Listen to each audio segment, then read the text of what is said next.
राधे जी का नाम सुनते ही मन में एक अलग ही भाव जाग उठता है। प्रेम, भक्ति और आध्यात्म का वो रूप जो सदियों से हमारे दिलों में बसा हुआ है। आज हम जानेंगे कि राधे जी का हमारी संस्कृति और आध्यात्मिक परंपराओं में क्या महत्व है और कैसे उनकी कहानियां आज भी हमारे जीवन को प्रभावित करती हैं।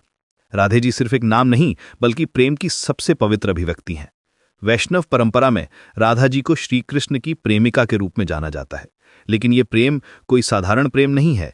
यह आत्मा और परमात्मा के बीच का वो गहरा रिश्ता है जो हर भक्त के दिल में होता है। राधा जी का चरित्र हमें सिखाता है कि सच्ची भक्ति में कैसे पूर्ण समर्पण होता है। उनके प्रेम में वो तड़प है, वो व्याकुलता है जो हर सच्चे भक्त के मन में होनी चाहिए। ब्रज की गलियों में आज भी राधे जी की कहानियां गूंजती हैं।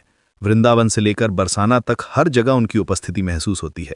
होली के त्योहार में बरसाना की लठमार होली राधा जी और कृष्ण के प्रेम की ही तो अभिव्यक्ति है। यहाँ की गोपियां आज भी उसी उत्साह से लठ लेकर खेलती हैं जैसे राधा जी खेला करती थीं। ये सिर्फ एक खेल नहीं, बल्कि प्रेम की वो भाषा है जिसमें शिकायत भी है और प्यार भी। राधे जी के चरित्र में जो सबसे खूबसूरत बात है वो है उनका निस्वार्थ प्रेम। भक्तों, सोचिए कि राधा जी ने कभी कुछ मांगा नहीं, बस प्रेम दिया। उनका प्रेम इतना पवित्र था कि वो अपनी खुशी से ज्यादा कृष्ण की खुशी को महत्व देती थीं।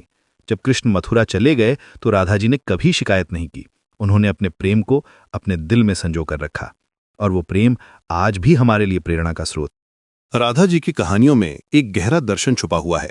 जब वो कृष्ण के साथ रासलीला करती हैं तो ये सिर्फ एक नृत्य नहीं है, ये जीवात्मा और परमात्मा के मिलन का प्रतीक है।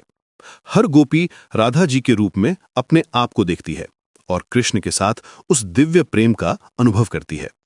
यही कारण है कि रासलीला आज भी हमारी आध्यात्मिक परंपरा का इतना महत्वपूर्ण हिस्सा है।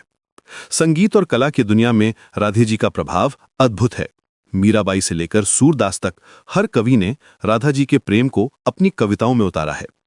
राधे राधे का जाप आज भी करोड़ों लोगों के दिलों में बसा हुआ है। यह सिर्फ एक मंत्र नहीं, बल्कि प्रेम की वो आवाज है जो हमारे अंदर के भगवान को जगाती है। जब हम राधे राधे कहते हैं तो हम सिर्फ राधा जी को नमस्कार नहीं कर रहे, बल्कि अपने अंदर के प्रेम को भी जगा रहे हैं। आज के समय में राधा जी की शिक्षाएं और भी प्रासंगिक हो गई हैं। जब दुनिया में इतनी नफरत और अहंकार है, तो राधा जी का निस्वार्थ प्रेम हमें सिखाता है कि सच्चा प्रेम कैसा होता है। उन्हें हमें दिखाया कि प्रेम में धैर्य होता है, समर्पण होता है, और सबसे बड़ी बात यह कि प्रेम में कोई शर्त नहीं होती। राधा जी का प्रेम हमें सिखाता है कि जब हम किसी से सच्चा प्रेम करते हैं तो हमें उससे कुछ पाने की उम्मीद नहीं करनी चाहिए। राधे जी की कहानी हमें ये भी सिखाती है कि आध्यात्मिक जीवन में भावनाओं का क्या महत्व है। कई बार लोग सोचते हैं कि आध्यात्म का मतलब है भावनाओं को दबाना, लेकिन राधा जी ने दिखाया कि भावनाएं भी भगवान तक पहुंचने का रास्ता हो सकती हैं। उनका प्रेम, उनकी तड़प, उनकी व्याकुलता, ये सब भक्ति के अलग अलग रूप हैं। राधा जी ने हमें सिखाया कि भगवान से प्रेम करना कोई बुद्धि का खेल नहीं, बल्कि दिल की बात है। राधे जी का प्रभाव सिर्फ धर्म तक सीमित नहीं है। उनकी कहानियों ने हमारी कला, संस्कृति और सामाजिक जीवन को भी गहराई से प्रभावित किया है। आज भी जब कोई प्रेमी अपने प्रेम का इजहार करता है तो राधा कृष्ण का उदाहरण देता है। जब कोई कलाकार प्रेम पर कोई कृति बनाता है तो राधे जी की छवि उसके मन में आती है। ये दिखाता है कि राधे जी सिर्फ एक पौराणिक चरित्र नहीं, बल्कि प्रेम का एक जीवंत प्रतीक है। राधे जी की कहानी हमें यह भी सिखाती है कि सच्चा प्रेम समय और स्थान की सीमाओं से परे होता है। भले ही कृष्ण मथुरा चले गए हों, लेकिन राधा जी का प्रेम कभी कम नहीं हुआ। यह हमें दिखाता है कि जब प्रेम सच्चा होता है तो वो हमेशा के लिए होता है। राधे जी का ये प्रेम आज भी उतना ही जीवंत है जितना हजारों साल पहले था। आज जब हम राधे जी के बारे में सोचते हैं तो हमें समझ आता है कि वो सिर्फ एक व्यक्ति नहीं, बल्कि एक भावना है, एक अनुभव है।